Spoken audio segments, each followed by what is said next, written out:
본 방송에서 제공하는 투자 정보는 투자 판단에 대한 조언입니다. 방송에서 제공하는 주식의 가치, 가격 상승 및 가격 하락에 대해서는 방송사에서 보장하지 않습니다.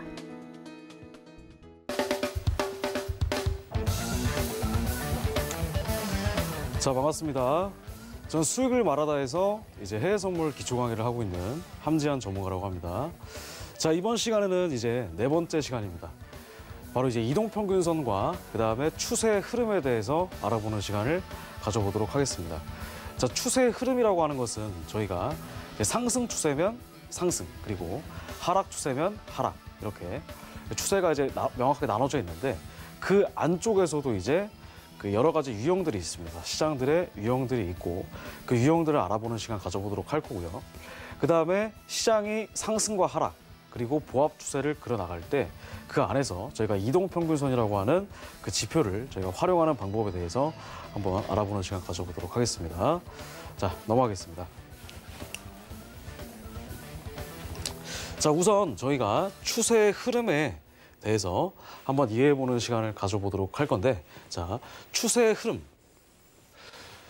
일단은 저희가 추세 같은 경우에는 다 아시다시피 상승 추세가 있고 그 다음에 하락 추세가 있습니다. 그 다음에 보합 추세가 있죠. 보합 추세 같은 경우에는 이제 추세가 특정하게 정해지지 않은 그런 박스권을 뜻하는 추세가 바로 이제 보합 추세다. 이렇게 설명드릴 수가 있겠습니다. 그 다음에 저희가 이제 이동평균선에 대한 개념을 이번 시간에도 이해를 해볼 건데 총 4가지의 그런 학습 목표를 가지고 이번 시간에 공부를 해보는 겁니다.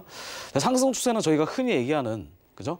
뭐 매수 포지션을 들어간다고 할 때 그때 상승 추세가 형성되었다라고 볼 수가 있고요. 그 다음에 하락 추세 같은 경우에는 이제 매도 포지션을 들어갈 때 저희가 수익을 낼 수 있는 그런 추세다 이렇게 설명드릴 수가 있겠습니다. 자, 일단 주식 같은 경우에는 저희가 어떤 특정한 주식을 매수를 할 때 상승하는 분에 있어서 약간 차익을 남기는 그런 추세다 이렇게 볼 수가 있죠. 근데 이제 주식 같은 경우에는 추세가 하락할 때는 저희가 수익을 낼 수 있는 것이 아니라 이제 하락 추세가 형성이 됐을 때는 손실을 볼 수밖에 없잖아요. 그죠? 근데 선물 같은 경우는 다릅니다. 선물은 주가가 하락을 한다 하더라도 수익을 낼 수가 있죠. 그래서 하락 추세가 따로 형성이 되었다. 그 다음에 이제 보합 추세 같은 경우에는 이따가 설명드리겠지만 저점과 고점이 똑같이 형성이 되면서 그 안쪽에서 그 레인지 안쪽에서 움직이는 그런 추세다 이렇게 설명드릴 수가 있겠습니다. 그 다음에 이동평균선. 이동평균선 같은 경우에도 가장 많이 저희가 사용하는 지표 중에 하나인데 이것도 한번 이해해보는 시간 가져보도록 하겠습니다. 자, 넘어가겠습니다. 자, 우선 저희가 상승 추세에 대해서 한번 좀 설명을 좀 드릴 건데 상승은 말 그대로 간단합니다. 자, 주가가 일반적으로 봤을 때 시장이 이런 식으로 올라가거나 혹은 이런 식으로 떨어지는 그런 추세는 없습니다. 이런 거는 존재하지 않고요. 일반적으로 봤을 때는 상승 추세라고 한다면 어떻게 올라가게 되냐면 이런 식으로 자, 한번 파동이 형성이 되고 그 다음에 조정을 주게 됩니다. 조정이라고 하는 것은 이따가 배우겠지만 일반적으로 약간 좀 쉬어간다 이렇게 설명드릴 수가 있겠습니다. 그 다음에 다시 한번 그 상승 추세선 위에서 지지를 받고 이렇게 올라가는 파동이 형성이 됩니다. 그래서 이런 식으로 해서 지그재그 파동이 형성이 된다라고 볼 수가 있겠죠. 그래서 상승 추세라고 하는 것은 일단 상승 추세선이 먼저 형성이 되고요. 그 안쪽에서 상승 파동, 요걸 나중에 배우겠지만 주파동이다라고 제가 설명을 드릴 수가 있겠습니다. 그 다음에 이 조정 파동 같은 경우에는 주파동을 보조하는 역할을 한다고 해서 보조파동이다 이렇게 설명드릴 수가 있겠습니다. 그래서 일반적으로 상승 추세라고 하는 것은 상승 주파동이 형성이 되고 그 다음에 보조파동이 형성이 됐다가 다시 재차 상승하는 상승 주파동, 그 다음에 보조파동, 상승 주파동, 보조파동, 상승 주파동, 보조파동, 상승 주파동 이런 식으로 해서 추세가 형성이 된다 이렇게 설명드릴 수가 있겠습니다. 상승 추세이기 때문에 당연히 저점은 올라가고요. 고점도 마찬가지로 올라가는 그런 추세를 저희가 그려볼 수가 있겠죠. 그래서 상승 추세선과 그다음에 그 상승 저항선, 자, 이것이 바로 이제 상승 추세선이라고 저희가 표현할 수가 있겠습니다. 상승 추세선. 상승 추세선은 이제 지지선이죠. 지지선. 이게 바로 지리선이고 그다음에 저항선 같은 경우에는 상승, 네, 저항선. 네, 이렇게 설명드릴 수가 있겠습니다. 그래서 상승 저항선과 상승 추세선 안쪽에서 추세가 형성해 나가는 것이 바로 이제 상승 추세다. 이렇게 설명드릴 수가 있겠습니다. 자, 넘어가겠습니다.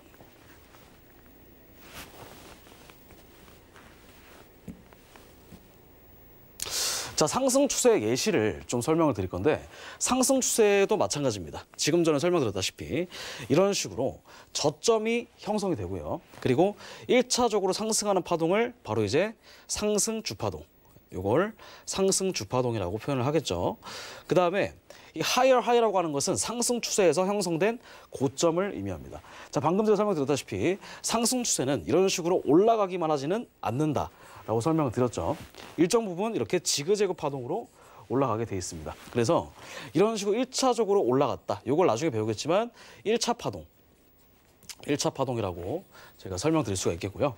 그다음에 어느 정도 올라가게 되면 당연히 여기 초기에 매수를 진입했던 사람들이 어떻게 하냐면 포지션을 일정 부분 수익 실현을 하겠죠. 수익 실현을 하기 때문에 일정 부분 추세가 살짝 내려오는 겁니다. 그러면 여기서 만약에 이렇게 올라갔다가 내려가게 되면 이것은 상승 추세가 아니라고 볼 수가 있겠죠. 그런데 올라갔다 내려가는 것이 아니라 다시 한번 일정 부분 1차 상승 부분만큼 올라갔던 게 2차 하락 부분에서는 좀 덜 하락한 겁니다. 덜 하락해서 요 자리에서 다시 한번 재매수 세력들이 들어오게 되는 것입니다. 이것이 바로 이제 하이어 로우라고 하는 건데 이거는 바로 이제 상승 추세에서의 상승 추세 저점이다. 네, 저점이다. 이렇게 설명드릴 수가 있겠고요. 여기서 다시 한번 추가적인 매수가 들어오게 되면 1차 파동보다 훨씬 더 강력한 힘이 발휘가 되게 됩니다.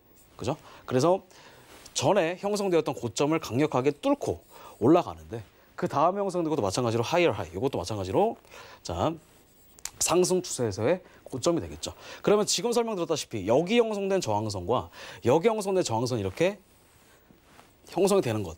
요 자리가 바로 이제 저희가 흔히 얘기하는 매물대. 여기가 바로 이제 매물대다. 그래서 이제 여러분들 이런 얘기를 들어보셨을 거예요. 특정 매물대가 걸려 있다. 매물대를 강력하게 상승으로 이탈하게 되면 추가 상승이 이제 형성이 되는 것이고 매물대를 하락 이탈하게 되면 이제 추가 하락이 형성이 되는데 이것이 바로 이제 그 저항선이라고 표현할 수가 있는 거죠. 자, 그러면 여기서 계속 이제 추가적으로 올라갔다가 일정 부분 조정을 주고 다시 올라갔다가 이렇게 추세가 형성되는 것은 상승 추세다 이렇게 설명드릴 수가 있겠습니다. 그래서 저점과 고점이 계속 올라가는 추세가 바로 상승 추세다 이렇게 설명드릴 수가 있겠습니다. 넘어가겠습니다. 자, 그다음에 하락 추세는 여러분들 방금 전에 위에 설명드렸던 그죠? 방금 전에 설명드렸던 게 이게 바로 상승 추세죠. 이게 상승. 근데 추세는 상승만 있는 게 아니죠. 그죠? 이 상승 지리선을 이렇게 이었다가 어떤 특정 강력한 힘에 의해서 갑자기 폭락이 나오게 되죠. 그러면 이 추세가 폭락이 나올 때 여기가 바로 이제 단기 추세의 변곡점이다. 이렇게 설명드릴 수가 있고요. 변곡점 형성이 되고 나서 자, 여기서 올라갔던 상승 파동보다 그죠? 올라갔던 상승의 힘보다 떨어지는 하락의 힘이 훨씬 더 강력했기 때문에 여기서부터는 저희가 추세가 상승 추세에서 뭘로 바뀌었다? 상승 추세에서 하락 추세로 추세가 바뀌었다. 이걸 바로 이제 단기 변곡점이라고 얘기를 합니다. 그러면 이제 임펄스 다운이라고 하는데 이게 바로 이제 하락 주파동이다. 그죠? 하락 주파동. 하락 주파동이다. 이렇게 설명드릴 수가 있겠습니다.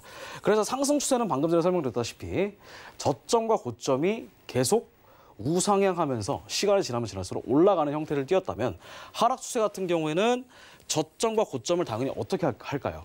당연히 내리겠죠. 이런 식으로. 저점도 내려갈 거고요. 그다음에 고점도 이렇게 추세가 내려가는 추세가 형성되는 것이 바로 이제 하락 추세다. 이렇게 설명드릴 수가 있겠습니다. 하락 추세도 마찬가지로 추세가 계속 원웨이로 떨어지는 경우는 거의 나오지 않는다라고 설명드릴 수가 있겠고요. 일반적으로 추세가 나오게 되면 이런 식으로 자, 일정 부분 하락했다가 다시 한번 조정을 주고요. 다시 한번 하락했다가 조정을 주고 하락했다가 이렇게 그림을 그리게 되는 것입니다. 그럼 요걸 바로 이제 1차 하락 파동, 하락 주파동. 사실 뭐 1차, 2차는 중요한 건 아니지만 1차, 3차, 5차가 대부분 주파동이다. 이렇게 설명드릴 수가 있겠고요. 그 다음에 이게 보조파동, 그 다음에 주파동, 보조파동, 주파동 이렇게 형성되는 것입니다. 그래서 1차, 2차, 3차, 4차, 5차.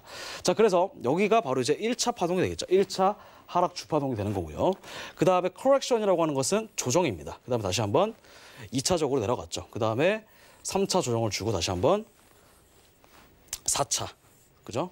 3차 주파동, 4차 보합파동, 5차 주파동. 그래서 고점과 고점을 이렇게 직선으로 잇게 되면 당연히 고점은 낮아지고 저점도 낮아지는 그런 추세가 형성이 된다. 이것이 바로 이제 하락 추세다라고 볼 수가 있겠습니다. 넘어가겠습니다.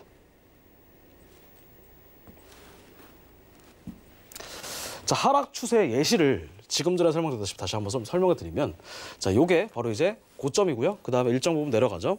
그러면 계속 내려가지만은 않을 거란 말이죠. 왜냐하면 기존에 여기서 샀던 사람들이 형성이 돼 있기 때문에 일정 부분 다시 올라가겠죠. 그죠? 그 다음에 로워 하이라고 하는 것은 아까 전에 상승 추세에서 형성되었던 저항선은 제가 하이어 하이라고 설명드렸지만, 이런 식으로 로워 하이 같은 경우에는 하락 추세 안에서 형성된 저항선입니다. 그러면 여기가 이제 만약에 내려갔다가 다시 한번 튕겨 올라갔다면 이것은 로워 하이라고 볼 수는 없는 겁니다. 왜냐하면 이것은 그냥 단순하게 일정 부분 올라갔다가 추세가 변곡이 되는 자리일 수가 있기 때문입니다. 그런데 기존의 로우를 새롭게 깨버리는 새로운 신저점이 나온다라고 한다면 여기서부터 새로운 하락 추세가 형성이 되는 것이겠죠. 그래서 고점, 그 다음에 일정 부분 내려갔다 다시 한번 반등이 나오는, 그죠? 그 구간을 바로 이제 2차 파동, 보조파동이 되는 것이고요. 주파동, 보조파동, 그 다음에 주파동, 보조파동, 그 다음에 주파동.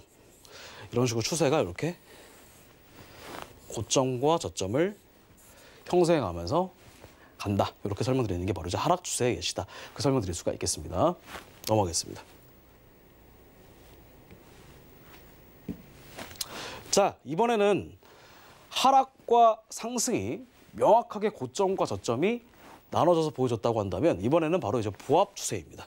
보합은 마찬가지로 사이드웨이라고 해서 고점과 저점이 딱 적체되어 있는 구간이라고 설명드릴 수가 있겠습니다. 이것은 상승도 아니고 하락도 아닙니다. 그죠? 그래서 이 안쪽에 레인지가 형성이 되는데 이 레인지 안쪽에서 움직이는 겁니다. 안쪽에서 저점에서 올라가게 되면 이 안쪽에서 형성된 것을 바로 상승 추세라고 표현을 하겠죠. 그 다음에 특정 저항선을 맞닿고 다시 내려가면은 하락 추세. 다시 한번 지지를 받고 올라가면 상승. 그 다음에 떨어지면 하락. 올라가면 상승, 떨어지면 하락. 올라가면 상승, 떨어지면 하락. 이런 식으로 특정 레인지 안쪽에서 형성되는 추세가 바로 이제 보합 추세다라고 설명드릴 수가 있겠습니다.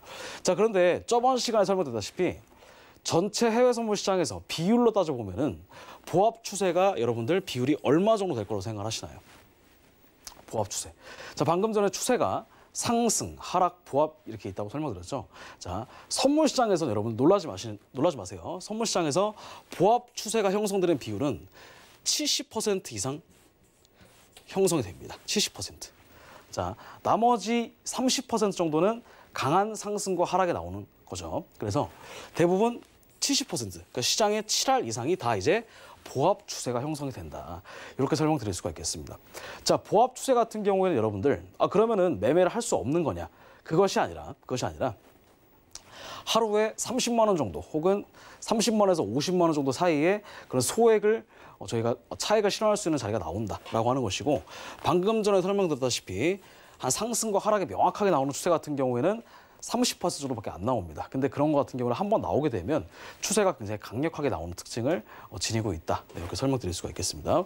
자, 그래서 이 보합 추세 같은 경우에는 특정 레인지 안쪽에서 갇혀 있다. 그죠? 그래서 이렇게 갇혀 있다가 만약에 이 추세가 하락으로 재이탈하게 되면, 그죠? 강력한 하락 추세가 형성이 되는 거겠죠. 그 다음에 이런 식으로 고점을 뚫고 올라가게 된다면 또 명확한 상승 추세가 또 형성이 된다. 설명드릴 수 있겠습니다. 자, 보합 추세가 왜 형성이 되냐면 이걸 아셔야 돼요. 자, 특정한 지지 라인에서는 계속 매수를 하려고 하는 세력들이 들어오는 거겠죠. 그죠? 그 다음에 특정 저항선에서는 계속 누르려고 하는 힘이 형성이 되는 겁니다. 그러면 매도 세력과 매수 세력이 계속 이제 서로 치고받고 싸우는 중이라고 설명드릴 수가 있겠습니다. 근데 매도 세력들이 서로 이제 알력 다툼을 하면서 추세가 형성이 되다가 비추세가 형성되다가 만약에 상승하는 힘이 강력하게 하락하는 힘을 압도하게 되면 추세가 이제 강하게 상승으로 올라간다라는 특징을 지닐 수가 있겠고요. 그다음에 하락 추세를 강력하게 뚫고 올라간다. 그죠? 그러니까 상승 추세를 압도할 수 있는 하락 추세가 명확하게 나온다고 한다면 추세가 이제 급락이 나오는 그런 추세를 형성할 수가 있겠습니다. 그래서 보합 추세 같은 경우에는 여러분들 거래를 할 수 없는 구간이라기보다는 그죠? 추세가 일정 부분 박스권을 지니고 있기 때문에 안쪽에서는 아래쪽에서는 매수 그리고 위쪽에서는 매도를 통해서 저희가 수익을 일정 부분 낼 수가 있다라고 설명드릴 수가 있겠습니다. 자, 넘어가겠습니다. 자, 그러면 저희가 상승 추세 안에서의 상승 추세를 저희가 설명드릴 수가 있겠는데, 자, 방금 전에 상승 추세인데, 상승 추세 안에서 상승 추세가 또 있어? 라고 설명드릴 수가 있겠죠. 자, 지금 방금 전에 설명드렸다시피 이게 바로 이제 상승 추세선입니다. 여기서부터 쭉 한번 이어볼게요. 이어보게 되면 전반적으로 우상향하고 있는 거 보이시죠? 우상향하고 있는 거 보이실 건데, 자, 이 아래쪽에 형성되는 게 바로 이제 대추세선이라고 표현을 합니다. 그러면 자, 상승 추세가 형성될 때 무조건 올라가기만 하지는 않을 거란 말이에요. 그죠? 올라가기만 하지는 않을 거고 일정 부분 올라갔다가 다시 조정을 주고 다시 올라갔다가 조정을 주고 올라갔다가 조정을 주는 이런 형태의 패턴을 그리면서 상승 추세가 형성됐다고 제가 설명을 드렸죠.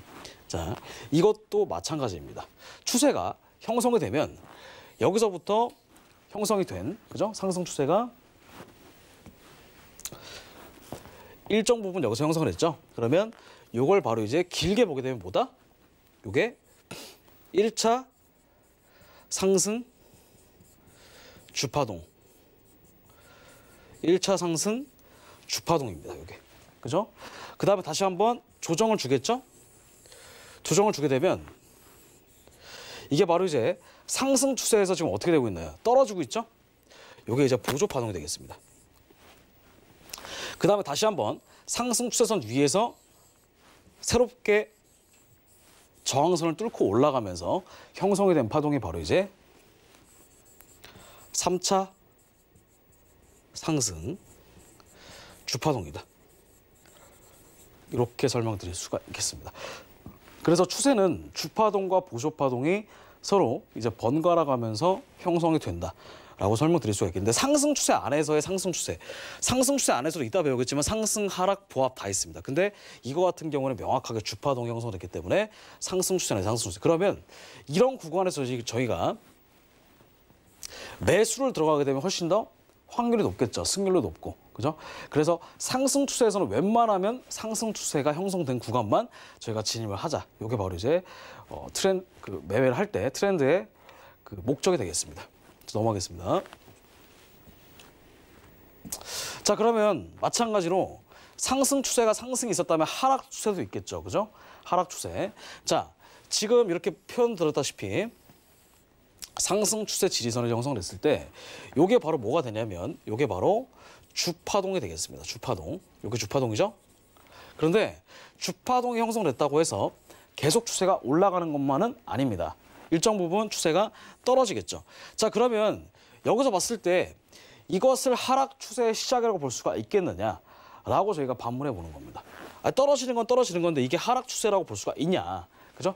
물론 하락 추세이긴 마찬가지입니다. 하락 추세라고 볼 수는 있는데 이거는 큰 추세는 상승이지만 단기 추세가 하락이었기 때문에 단기적으로 저희가 매도로 들어가 볼 필요는 있겠지만 위험할 수가 있다는 얘기예요. 위험할 수가 있다. 이렇게 일정 부분 올라갔다가 살짝 조정 주고 이렇게 올라갈 수 있단 말이죠. 시장은. 그죠? 그렇기 때문에 상승 추세가 만약에 대추세가 형성이 됐다고 한다면 하락 추세가 형성될 때는 매매를 어떻게 하면 된다? 매매를 만약에 내가 단타를 하고 싶다라고 한다면 여기서 일정 부분 올라가는 구간이 있을 겁니다. 올라가는 구간에서 약간 매수를 들어가거나 아니면 떨어질 때마다 분할 매수를 들어가는 거죠. 만약에 대추세가 상승이라고 한다면요. 근데 내가 만약에 단타를 칠 거다 그러면 아예 매매를 안 하시는 게 좋습니다. 여기서 매매를 아예 하지 않고 기다리시는 겁니다. 다른 종목을 찾거나. 그죠? 근데 내가 만약에 단타를 한다고 한다면 일정 부분 밑에서 매수를 들어가서 조금 수익을 보고 나오거나, 그죠? 아니면 하락 추세, 단기 하락 추세가 형성됐기 때문에 단기 하락 추세선을 그어서 단기 하락 추세선을 뚫고 새롭게 지지선 위에서 형성이 되는 이 상승 추세선을 기다리면서 저희가 매매를 대기해 볼 필요도 있다는 얘기입니다.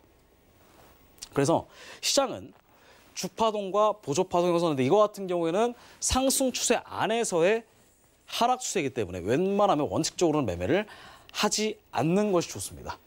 그죠? 비추세가 형성될 때까지 기다리거나 장기 추세가 아니면 다시 재차적으로 상승하는 추세가 나올 때까지 기다리시는 게 현명한 그런 매매의 모습이다. 이렇게 설명드릴 수가 있겠습니다. 자, 그다음에 상승 추세 안에서의 보합 추세다. 이렇게 설명드릴 수 있겠는데 상승 추세는 상승 하락이 있죠. 근데 보합도 있습니다. 보합도. 이런 식으로 1차적으로 올라갔던 거 보셨죠? 요게 바로 이제 1차 주파동이다. 상승 주파동. 그죠? 근데 주파동 형성되고 나서 계속 올라갔다가 떨어졌다가 올라갔다가 떨어졌다가 올라갔다가 방금 전에 보여드렸던 게 뭐예요? 고점과 저점이 이렇게 적체되어 있는 그런 레인지 구간이 나온다고 했죠. 이게 바로 보합이라고 설명드릴 수가 있겠습니다. 근데 이거 같은 경우에는 대추세가 보합이 아니잖아요. 그죠? 대추세가 보합이 아니라 대추세는 상승 추세로 이미 잡혔습니다. 잡혔는데 그 안쪽에서 나온 보합이기 때문에 이런 구간에는 절대로 여러분들 매매를 하시면 안 됩니다. 안 돼요. 만약에 여러분들이 장기적으로 좀 추세를 봐서 이게 좀 장기적으로 올라갈 것 같다고 생각을 들면 여기서 추가적으로 분할 매수를 들어가는 건 상관이 없습니다. 근데 여기서 매도를 들어간다든지, 그죠? 그렇게 매매를 하게 되면 여러분들 뇌동 매매에 빠질 수가 있기 때문에 이런 거는 아예 매매를 하지 않는 것이 좋고요. 그냥 분할 매수를 들어갈 목적으로만 들어가시는 게 좋습니다. 그래서 상승 추세 안에서는 이렇게 지지 저항이 형성이 되면서 레인지가 형성이 됐다가, 그죠? 이 고점의 레인지를 강력하게 재돌파, 상승 돌파하면서 추가적인 상승이 나오겠죠. 그 다음에 다시 한번 또 일정 부분 레인지가 또 형성이 되는 거 보이실 거예요. 그래서 이렇게 레인지가 형성이 되면서 추세가 힘들게 이렇게 올라가고 있는 거 볼 수가 있겠습니다. 그럼 여기서 추가적으로 신고점을 이탈하면서 올라갔다라고 한다면 추세가 계속 상승 추세를 유지해 나가겠죠. 하지만 이 저항선의 레인지, 지리선의 레인지, 그 다음에 이 지리선의 레인지를 뚫고 이렇게 추세가 내려온다면 단기 추세가 변곡이 될 거고 장기 추세까지 또 변곡이 될 수 있는 그런 키포인트가 될 수도 있다는 거. 그래서 상승 추세는 상승 하락 보합 이렇게 있죠. 상승 하락 보합이 있고 그 안쪽에서 저희가 매매를 할 수 있는 그런 중요한 자리 같은 경우에는 당연히 상승 추세 안에서의 상승을 매매하셔야 된다. 이렇게 설명드릴 수가 있겠습니다. 넘어가겠습니다. 자, 그러면 하락 추세도 마찬가지로요, 여러분들. 자, 하락 추세. 하락 추세도 여러분들 마찬가지로 이렇게 저항선이 형성이 되면서 추세가 대추세가 이렇게 내려오고 있죠. 그러면 지금 이렇게 이었던 이게 바로 이제 하락 추세 저항선이라고 볼 수 있습니다. 그다음 이거 같은 경우에는 하락 추세 지지선이라고 볼 수가 있겠습니다. 자, 그러면 추세도 마찬가지로 일정 부분 뭐가 나와요? 주파동이 나옵니다. 그 다음에 약간 보합이 나오는 보조파동이 나오고 다시 한번 일정 부분 떨어지는 주파동, 그 다음에 보조, 그 다음에 주파동, 보조파동, 주파동 이렇게 형성이 될 수 있겠습니다. 자, 이렇게 고점이 형성이 되는데 고점이 점점 내려가고 있죠. 그러면 저희가 딱 봤을 때 하락에서도 마찬가지로 원웨이 하락만 나오는 것이 아니라 이렇게 일정 부분 지그재그를 형성을 하면서 하락하는 구간, 보합하는 구간, 하락하는 구간 이렇게 형성된다고 말씀드렸습니다. 그죠? 이것도 마찬가지죠. 그러면 하락 추세 안에서 하락 추세는 이렇게 하락 주파동, 하락 주파동, 하락 주파동, 하락 주파동에서만 고점에서 매도를 들어가는 것이 여러분들 수익을 많이 낼 수 있는 그런 지름길이 될 겁니다. 왜냐하면 선물은 여러분들 주식은 매수만 들어갈 수 있잖아요. 상승으로만. 어차피 하락장이면 여러분들 그냥 손실만 보고 있을 수밖에 없단 말이에요. 아니면 낙주 매매를 하거나. 근데 주식과 다르게 선물 같은 경우에는 상승과 하락을 여러분들 둘 다 들어갈 수가 있기 때문에 이런 시장을 여러분들 잘못 해석하게 되면 하락 추세가 명확하게 형성되었음에도 불구하고 저점이다라고 생각해서 여러분들 여기서 매수를 들어갔다 한번 생각을 한번 해보세요. 일정 부분 올라갔다가 신저점을 뚫고 내려가게 되면 여러분들 여기서 손절을 하면 그만이지만 계속 추세가 여기서 물타기 하고 여기서 물타기 하고 또 물타기 이런 식으로 무한 물타기를 하게 되면 굉장히 큰 손실을 경험할 수밖에 없겠죠. 그래서 선물 추세 같은 경우는 굉장히 추세를 명확하게 읽게 되면 굉장히 쉽지만 추세를 명확하게 읽지 못하고 그죠? 단기 추세만 여러분들 바라보게 되면 주식보다 훨씬 위험한 게 선물입니다. 하지만 명확하게 추세 방향성을 인지를 하고 그 안쪽에서 여러분들 매매를 안정적으로 매매를 한다고 한다면 수익을 잘 낼 수 있는 것도 선물이죠. 자, 그래서 하락 추세 안에서의 하락 추세 이거는 마찬가지로 여기서 매도를 들어가는 것이 현명한 방법인 것이지 여기서 매수를 들어가서 손실을 보게 되면 안 된다라는 얘기를 드리고 싶은 겁니다. 자, 넘어가겠습니다. 자, 이것도 마찬가지입니다. 지금 여러분들 이런 자리에서 들어가면 절대로 안 된다. 하락 추세가 형성됐는데 여기서 계속 매수를 들어가게 되면 또 떨어지고 또 매수를 들어가게 되면 또 떨어지고 또 매수를 들어가게 되면 또 떨어지니까 이런 구간에서는 어디만 들어간다? 매도 추세만 저희가 진입을 한다.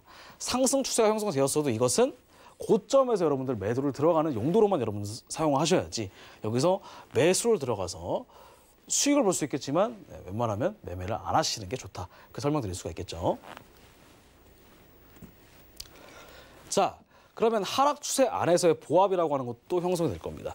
상승 추세 안에서의 보합이 형성됐듯이 이것도 마찬가지입니다. 일정 부분 고점이 형성이 되면서 내려가고 있고 저점도 형성이 되어가면서 내려가고 있는데 이 안쪽에서 이렇게 보합이 형성이 됐잖아요. 그럼 이것도 마찬가지입니다, 여러분들. 여기서 자, 매수 혹은 매도를 들어가는 것이 아니라 매매를 하지 않는 게 좋겠죠. 이렇게 일정 부분 하락 추세가 주파동이 나오면 이런 고점에서 여러분들 수익 실현하는 건 상관이 없습니다. 근데 여기서 차라리 여러분들 매도를 들어가는 건 상관이 없어요. 조금 손실을 본다 할지라도. 근데 중요한 거 뭐냐면 이렇게 추세가 박스를 치기 때문에 여기서 대부분 사람들이 뭐 한다? 뇌동 매매를 하게 된다는 얘기입니다. 굉장히 위험한 거죠. 다시 한번 추세가 또 하락이 나오게 되면 또 추가 하락이 나오는데 여기서는 웬만한 매매는 하지 않는 게 좋습니다. 자, 그러면 자, 보합 추세 안에서의 상승 보합 하락이 또 형성이 될 수가 있겠습니다. 자, 이거는 뭐냐면요. 아까 전에 설명드렸다시피 사이드웨이 트렌드라고 해서 이 추세, 이 지지 저항이 형성된 추세 안에서 단기적으로 올라가고 단기적으로 떨어지고 단기적으로 또 올라가고 단기적으로 또 떨어지고 단기적으로 올라가고 이렇게 고점과 저점이 적체가 되어 있는 그런 패턴이 바로 이제 보합 추세 안에서의 상승 하락 보합이 되겠습니다. 자, 그러면 이거 같은 경우는 훨씬 더 매매하기가 그렇게 어렵지만은 않아요. 왜냐하면 대부분 사람들이 당하는 게 뭐냐면 대추세가 하락이 형성될 때 반대로 매수를 잡아서 망하시는 분들이 많고 아니면 대추세가 상승이 형성이 됐을 때 매도를 잡아서 망하시는 분들이 많아요. 아니면 보합 추세 안에서 계속 매매 타점을 못 잡아가지고 올라가는 구간에서 매도를 들어가거나 떨어지는 구간에서 매수를 들어가는 게 훨씬 더 많습니다. 자, 보합 추세 같은 경우는 제가 아까 전에 설명드렸다시피 전체 시장의 몇 퍼센트를 차지한다? 70% 이상을 차지합니다. 엄청나게 많은 거예요. 그래서 이런 구간들을 저희가 다 명확하게 읽어낼 수 있어야 됩니다. 보합 추세 안에서도 상승, 하락, 보합이 명확하게 정해져 있죠. 그래서 거래량이 명확하게 나오는 구간, 그다음에 그 안쪽에서 추세가 형성되는 구간을 저희가 다 판단을 한다. 그러면 여러분들 선택권은 두 가지입니다. 어차피 종목은 굉장히 많잖아요. 많기 때문에 그 28개, 그러니까 선물 종목과 FX 종목까지 합치게 되면 한 34종목 정도 나오는데 그 종목 중에서 명확하게 상승과 하락이 나온 것만 들어가든지 아니면 거기서 중간중간에 보합 추세 안에서의 상승 하락이 나오는 거를 들어가서 수익을 내고 나오면 되는 겁니다. 그죠?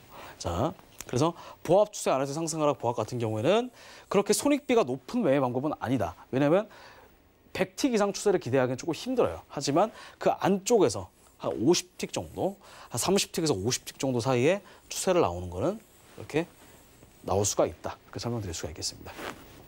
넘어가겠습니다. 자, 그다음에 여러분들 방금 전에 설명드렸다시피 그 상승 추세와 하락 추세, 그다음에 보합 추세를 간단하게 배웠는데 여러분들이 상승 추세, 하락 추세, 보합 추세를 배웠다고 해서 이게 추세선만 이어가지고 되는 건 아닙니다. 그래서 저희가 조금 더 추세를 명확하게 보기 위해서 이동평균선이라고 하는 것을 굉장히 많이 보십니다, 여러분들. 그죠? 여러분들 주린이들이나 선물을 처음 배우는 선린이들 같은 경우에도 이동평균선 여러분들 많이 들어보셨을 지표라고 볼 수가 있겠습니다. 그래서 과거의 가격들의 데이터를 평균을 내서 선으로 나타낸 지표가 바로 이제 이동평균선이다. 이렇게 설명드릴 수 있겠습니다. 그래서 이동평균선 같은 경우에는 무빙 에버리지라고 표현을 하는데 이거는 추세 추종형 지표다. 그래서 만약에 시세가 올라간다고 한다면 이렇게 지그재그로 형성될 거 아니에요. 그러면 이게 여기서부터 여기까지 계속 왔다 갔다 하게 되면 좀 난잡해 보인단 말이에요. 그래서 이 가격들의 데이터를 싹 다 더해서 평균을 냈으면 이렇게 지표가 형성되면서 이 지표가 바로 이제 지지선이 되겠죠. 지지선의 역할을 할 수가 있고 떨어지는 것도 마찬가지입니다. 이렇게 원웨이로 떨어지는 것이 아니라 일정 부분 지그재그 패턴을 그려가면서 추세가 형성이 되죠. 그럼 이것도 마찬가지입니다. 이평선을 그려보게 되면 이렇게 형성이 되면 이게 바로 이제 저항선. 이렇게 제가 설명드릴 수가 있는 겁니다. 자, 넘어가겠습니다. 자, 그래서 이동평균선의 예시를 한번 간단하게 들어보도록 할게요.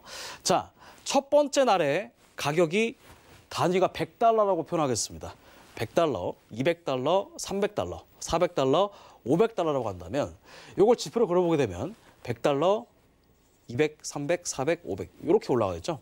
그러면 이거를 평균선을 한번 내보도록 한다고 한다면 이걸 다 더하게 되면 1,500이 나옵니다. 거기서 5로 나누게 되면 이것이 바로 이제 다섯 번째, 그죠? 현재 가격이 500달러일 때 현재 평균을 낸 이평선의 값은 300달러다. 이렇게 설명드릴 수가 있겠습니다. 그죠? 이건 바로 전형적인 그 우상향의 지표를 설명드릴 수가 있겠죠. 자, 그러면 두 번째, 자, 20달러, 22달러, 24달러, 22달러, 18달러. 이렇게 만약에 형성했다면, 그죠? 20달러, 22달러, 24달러, 22달러, 그 다음에 18달러. 이렇게 그려질 거 아니에요, 그죠? 그러면 이거를 다 나누게 되면 다섯 번째 날에서 평균을 그리게 되면 이게 이렇게 그려지는 게 21.2달러가 나오게 된다. 그죠? 그래서 5일선의 평균의 데이터를 설명드릴 수가 있겠죠. 그래서 이동평균선 같은 경우에는 현재 시점부터 만약에 5일선이다. 그러면 과거의 다섯 번째 캔들부터 현재 캔들까지의 가격의 평균을 나타낸 값이고요. 만약에 100일선이다. 그러면 현재 캔들부터 과거의 99번째 캔들까지 다 합쳐서 현재 딱 100일선이 딱 됐을 때 그때 평균을 낸 값이 바로 이제 이동평균선의 예시다. 이렇게 설명드릴 수가 있겠습니다. 자, 볼게요, 여러분들.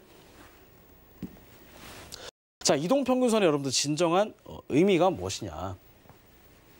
이건 여러분들 어려울 수가 있는데 좀 간단하게 설명을 좀 드리면요. 캔들 5개의 평균 같은 경우에는 현재 가격이 여기서 우상향이 그렇다고 한다면 이 자리부터 해서 여기 바로 이제 A5라고 표현하면 이게 이제 5일 다섯 번째 평균이라고 볼 수가 있겠습니다. 그러면 자, 이게 중심이기 때문에 이게 A1, A2, A3, A4가 되는 겁니다. 그러면 이 현재 가격들의 데이터를 다 더해서 5로 나누게 되면 다섯 번째 캔들의 5일선의 평균 데이터가 나오게 되는 것입니다. 자, 그러면 캔들의 20개의 평균 같은 경우는 어떻게 표현을 하냐면 자, 이것도 마찬가지입니다. 현재 가격이 이렇게 만약에 형성이 될 거란 말이에요. 그러면 한 A20, 그러면 현재 내가 보고 있는 그 당시 상황에서 과거의 20개의 캔들부터 현재까지의 캔들을 싹 다 더해서 평균을 내면은 이렇게 20번째 캔들의 21선의 평균 데이터가 형성이 되겠죠. 그 다음에 60개도 마찬가지입니다. 이게 만약에 현재 시점이다. 그러면 과거의 첫 번째 캔들부터 60번째 캔들까지 싹 다 더해서 요거를 60으로 나눈 그 값이 바로 이제 60번째 캔들의 60일선의 평균 데이터다. 이렇게 설명드릴 수가 있겠습니다. 그럼 만약에 여러분들 A20이 아니라, 그죠? 내가 만약에 A1부터 있다고 표현을 한다면 내가 만약에 뭐 A10번째부터 21선을 구한다. 21선의 평균 데이터를 구한다. 그러면 어떻게 되는 거냐면 A 마이너스 9, A 마이너스 8부터 해서 쭉 더해가지고 총 20개의 평균을 내는 거죠. 그렇게 되는 겁니다. 아시겠죠? 넘어가겠습니다. 자, 5일선의 예시를 한번 설명을 드리는데 지금 이렇게 실선의 중앙선 보이죠, 그죠? 그 중앙선이 보이는데 요 가격에 그죠? 양봉 형성 했잖아요. 그러면 이거를 만약에 A5라고 가정을 해보면 이 밑에 있는 중앙선의 평균 데이터는 어떻게 구해지는 것이냐? 자, 이거 A5, A4, A3, A2, A1이라고 한다면 이 음봉의 가격 데이터 첫 번째, 그 다음에 양봉의 종가 데이터 두 번째, 그 다음에 세 번째 양봉의 데이터 세 번째, 그 다음에 네 번째 양봉, 다섯 번째 종가 양봉. 그러면 요 데이터를 싹 다 더해서 5로 나눈 값이 바로 이제 이 밑에 떨어지게 되는 겁니다. 그러다가 이 음봉이 강력하게 기존에 형성되었던 이평선을 뚫고 내려가면서 어떻게 됐어요? 평균도 같이 떨어졌죠. 같이 떨어지면서 요게 바로 이제 새로운 지지선이 되었다가 저항선으로 역할이 바뀌었다. 이렇게 설명드릴 수가 있겠습니다. 그래서 이 저항선이 새롭게 계속 데이터를 만들어가면서 어떻게 되고 있어요, 지금? 내려갔다가 올라가면 저항선에 맞고 떨어지고 또 떨어졌다가 일정 부분 올라가면 또 저항선에 맞고 떨어지고 그러면 이 5일선이라고 하는 게 바로 명확한 저항선이 형성이 됐겠다. 이렇게 설명드릴 수가 있겠죠. 그래서 이게 지표가 계속 5일선 형성이 되면 과거의 데이터가 떨어지면 떨어질수록 계속 똑같이 떨어지게 되는 겁니다. 하지만 요거는 과거의 데이터를 평균 낸 거기 때문에 선행성인 지표라고 볼 수는 없고요. 이것을 바로 이제 후행성의 지표다. 그래서 후행성의 지표 이렇게 설명드릴 수가 있겠습니다. 자, 그 다음에 21선의 예시를 한번 들어볼 건데요. 자, 5일선 같은 경우에는 현재의 캔들부터 과거의 캔들까지 다 합쳐서 5일선의 평균의 데이터를 설명드렸죠. 그러면 21선 같은 경우는 어떻게 될까요? 21선은 현재 캔들부터 과거의 캔들까지 싹 다 더해서 총 20개의 가격의 데이터를 평균화낸 것이 바로 이제 21선이다. 네, 이렇게 설명드릴 수가 있겠습니다. 자, 그래서 지금 보시게 되면 이렇게 우상향을 그려가는 거 보이시죠? 우상향 그려가는 거. 자, 그러면 일정 부분 뭐가 나온다? 일정 부분 주파동이 나옵니다. 그러다가 다시 한번 하락을 하고요. 그 다음에 주파동이 나오고요. 하락을 하는데 이거 같은 경우도 만약에 현재 이걸 한번 그려볼게요. 요게 만약에 내가 데이터를 내고 싶은 그런 값이다 라고 표현을 한다면 요 자리 있죠. 요 자리. 이 양봉 밑에 떨어지는 이 데이터를 구하고 싶다. 그죠? 그럼 요게 20번째니까 20번째, 19, 18, 17, 16, 15, 14, 13, 12, 11, 19, 8, 7, 6, 5, 4, 3, 2, 1. 여기까지의 캔들의 모든 뭘 더한다? 모든 종가의 데이터를 다 더하는 겁니다. 다 더해서 이걸 20으로 나눈 값이 여기 위에 떨어지게 되는 거죠. 그러면 이게 계속 우상향을 하면 할수록 과거의 데이터는 새롭게 갱신이 됩니다. 새롭게 뭐가 된다? 갱신이 된다. 갱신이 되기 때문에 이게 만약에 떨어지지 않는다고 한다면 계속 올라가게 되는 거겠죠. 현재 가격부터 해서 과거의 데이터까지. 그러다가 이렇게 21선 형성했는데 추세가 단기 변곡점이 나오면서 N자로 눌러주게 되면서 추세가 떨어진다고 한다면 이게 바로 이제 단기 뭐가 된다? 단기 변곡점이 됩니다. 그리고 과거에는 이게 지지선이었다가 새롭게 뭘로 바뀐다? 새롭게 지지선이 저항선으로 역할이 변경될 수가 있다라고 하는 거. 이게 바로 이제 21선이다. 설명드릴 수 있겠습니다. 자, 그래서 이동평균선의 돌파의 종류를 한번 설명을 좀 드려보는데 이것도 마찬가지입니다. 자, 캔들 이렇게 있으면은요. 특정 이동평균선을 뭐한다? 상승으로 먼저 돌파가 나오게 됩니다. 자, 만약에 예를 들어서 이렇게 가격 형성되었다가 이평선이 이렇게 따라올 거 아니에요? 그러다가 상승으로 먼저 돌파가 나와요. 그러면 이평선도 마찬가지로 단기가 있고 그다음에 중기가 있고 그다음에 장기가 있겠죠. 단기 이평선 같은 경우에는 자, 중기 이평선도 있고 단기, 중기, 골든 크로스. 자, 어떻게 되는 거냐면 자, 단기 이평선은 마찬가지로 5일선. 그다음에 중기 이평선은 마찬가지로 21선. 그다음에 장기 이평선은 60일선이다. 이렇게 한번 예시를 들어보겠습니다. 자, 그러면 단기 이평선이 상승한다라고 하는 거는 어떻게 표현할 수가 있냐면 먼저 캔들이 뚫어야 돼요. 뚫어야지 뭐가 올라가요? 뚫어야지 5일선 가격이 올라가겠죠. 그다음에 일정 부분 올라가게 되면 5일선이 뭐 한다? 5일선이 21선을 뭐 한다? 골든 크로스합니다. 그죠? 그러다가 가격이 계속 올라가게 되면 최장기 이동평균선은 61선. 이게 바로 이제 맨 아래쪽에 있는 건데, 그러면 단기가 처음에 중기를 크로스하고 그다음에 장기를 크로스합니다.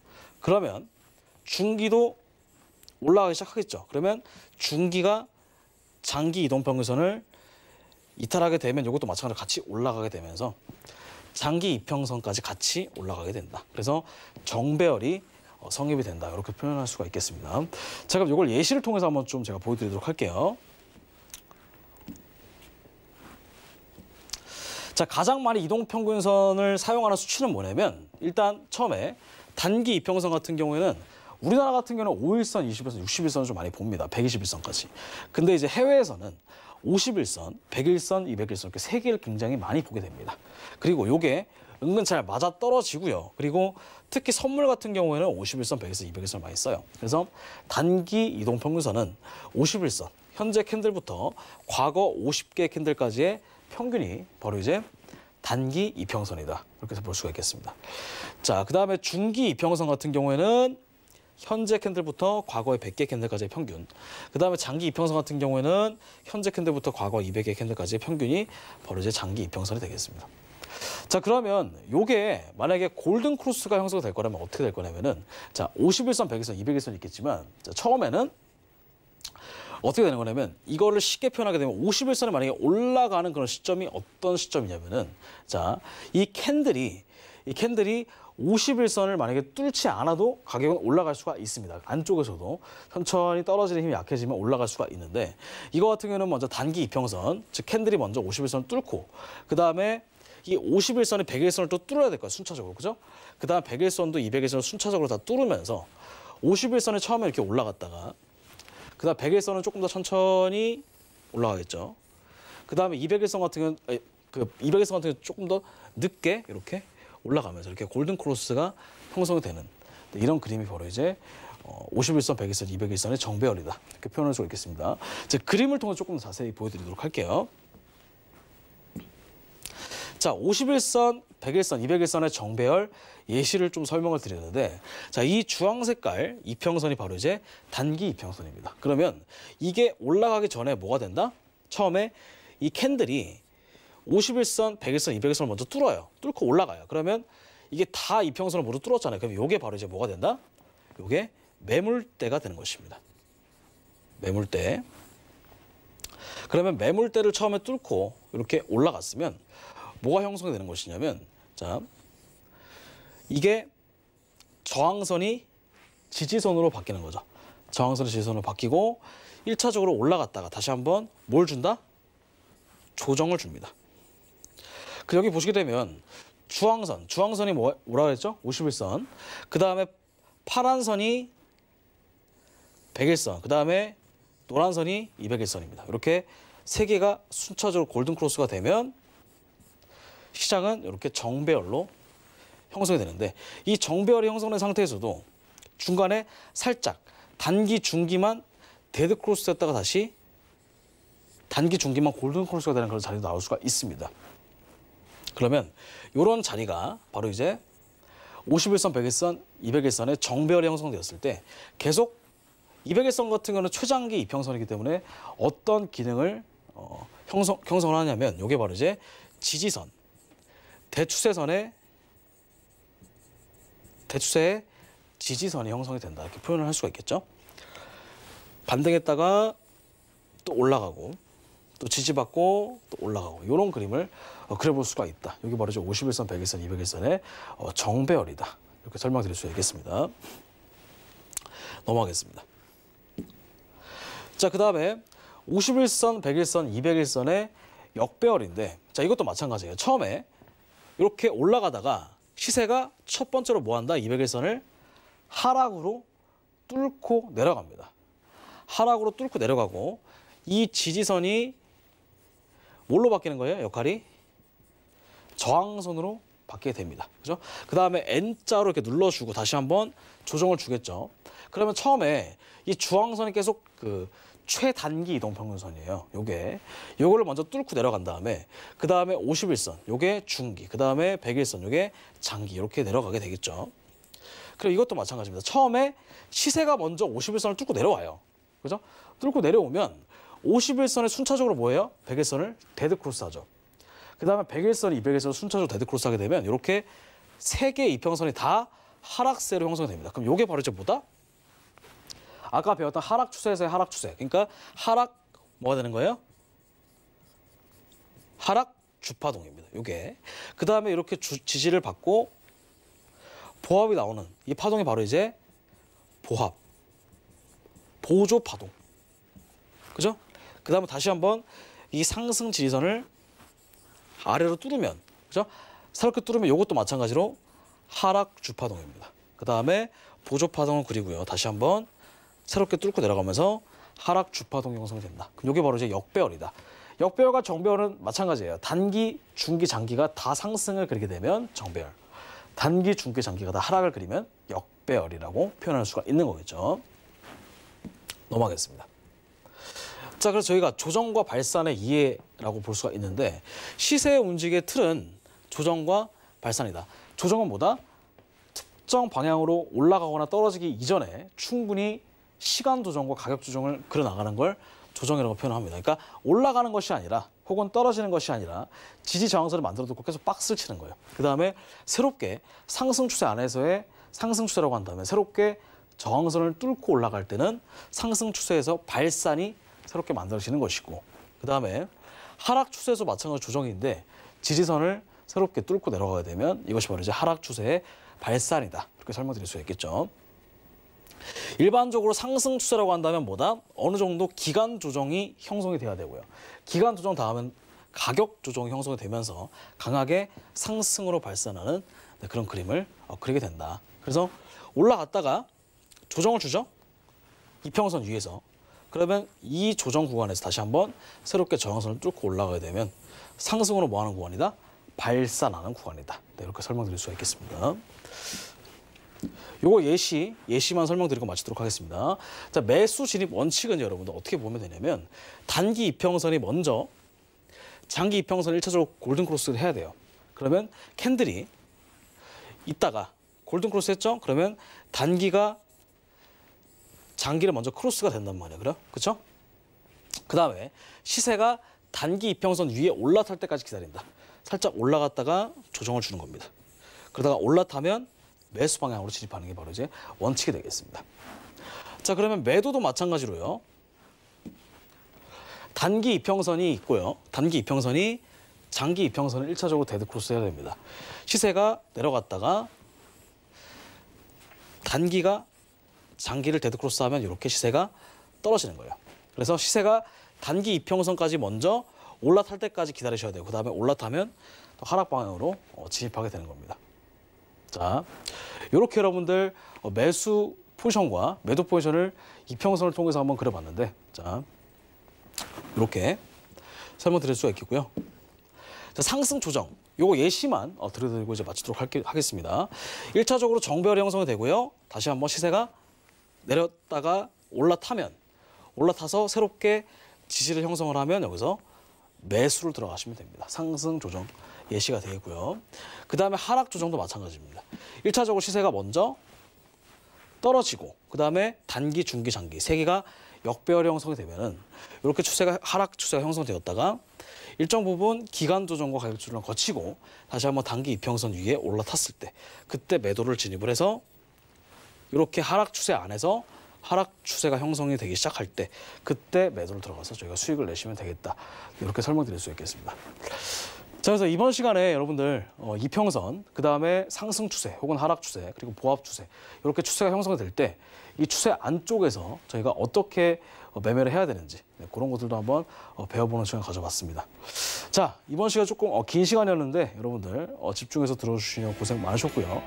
자, 오늘 이평선과 그 다음에 추세선, 그 다음에 상승 지지선과 상승 상승 추세선 안에서의 상승 하락 보합, 그다음에 하락 추세 안에서의 하락 보합 상승, 그다음에 보합 추세 안에서도 이제 보합 상승 하락이 있고 총 9가지의 유형.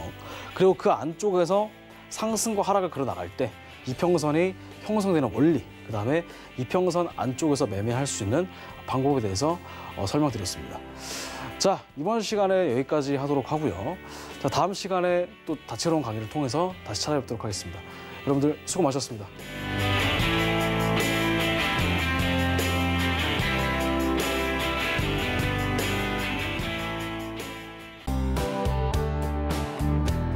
본 방송에서 제공하는 투자 정보는 투자 판단에 대한 조언입니다.